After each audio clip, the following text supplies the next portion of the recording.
এভাবে কেঁদে কেঁদে নিজের বসতিতে হিজবুল্লাহর রকেট হানার কথা জানাচ্ছিলেন ইসরায়েলের উত্তর কিরিয়াত শামোনা এলাকার এক ইহুদি যুবতী।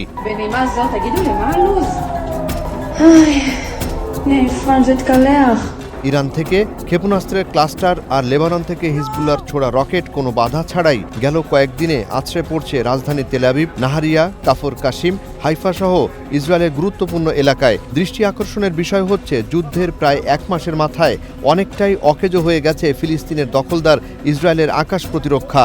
তাই হাতে গোনা ক্ষেপণাস্ত্র আর রকেটে ধ্বংসস্তূপ বেড়ে চলেছে ইসরায়েলে। আপনি আর একা নন, ইউনিভার্সাল কার্ডিয়াক হসপিটাল আপনার হৃদয়ের আরো কাছে।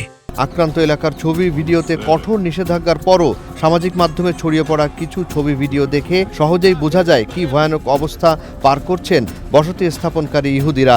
দিনের বড় একটা সময় তাদের থাকতে হচ্ছে বাংকারে। আবার ইসরায়েলে বসবাসকারী ইহুদিদের বড় একটি অংশ ইতোমধ্যে হারিয়েছেন বাড়িঘর।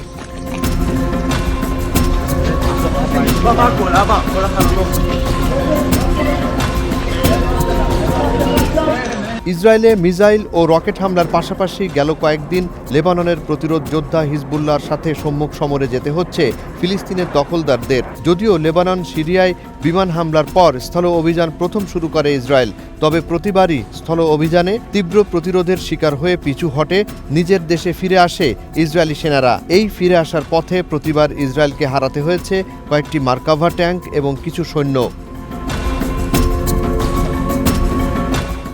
গেল 2-3 দিন হিজবুল্লাহর হাতে আরও বেশি মার খাওয়ার খবর পাওয়া যাচ্ছে ইসরায়েলের। এখন আর লেবাননে গিয়ে স্থল অভিযান চালাতে হচ্ছে না ইসরায়েলকে, বরং লেবাননের প্রতিরোধ গোষ্ঠী হিজবুল্লাহর যোদ্ধারা ইসরায়েলের ভেতরে এসেও অবতীর্ণ হচ্ছে সম্মুখ যুদ্ধে। এভাবে হিজবুল্লাহর সাম্প্রতিক হামলার শিকার হয় তেল আবিবের কিরিয়া, ইসরায়েলের যুদ্ধ মন্ত্রণালয়ের সদর দপ্তর। যতই দিন যাচ্ছে ততই তীব্র হচ্ছে লেবাননের হিজবুল্লাহদের অভিযান।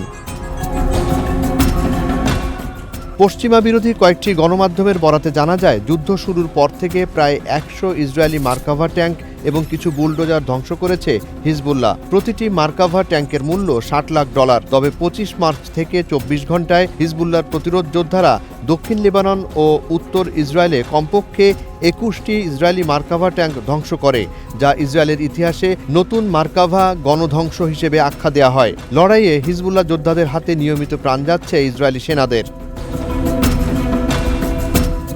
এদিকে লেবাননের প্রতিরোধ গোষ্ঠী হিজবুল্লাহর ভূয়সী প্রশংসা করেছে ইয়েমেনের আনসারুল্লাহ আন্দোলনের মিডিয়া অথরিটির উপপ্রধান নাসের আল দিন আমের। তিনি বলেন, এই সময়ে হিজবুল্লাহ যা অর্জন করছে তা ভাষায় বর্ণনা করা কঠিন। তারা যা করছে তা সত্যি বিস্ময়কর এবং প্রায় অলৌকিকের মতো।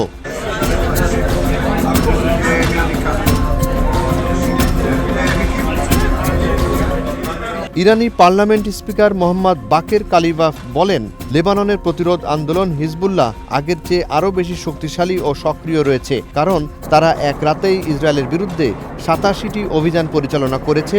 আরও চমক আছে। অন্যদিকে ইসরায়েলি সেনাবাহিনী ভেঙে পড়ার আশঙ্কা করেছেন ফিলিস্তিনের দখলদার সেনাবাহিনীর প্রধান ইয়াল জামির। ইসরায়েলের বিভিন্ন গণমাধ্যমের বরাতে জানা যায়, বুধবার ইসরায়েলের মন্ত্রিসভার নিরাপত্তা বিষয়ক কমিটির বৈঠকে উপস্থিত ছিলেন ইয়াল জামির। সেখানে তিনি বলেন, সেনা সংকটের কারণে খুব শিগগিরই সেনাবাহিনী সাধারণ অভিযানও চালাতে অক্ষম হয়ে পড়বে।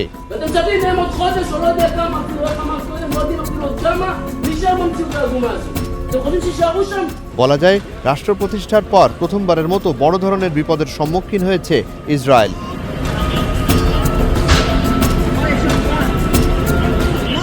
জুনায়েদ আলী সাকি, বৈশাখী সংবাদ।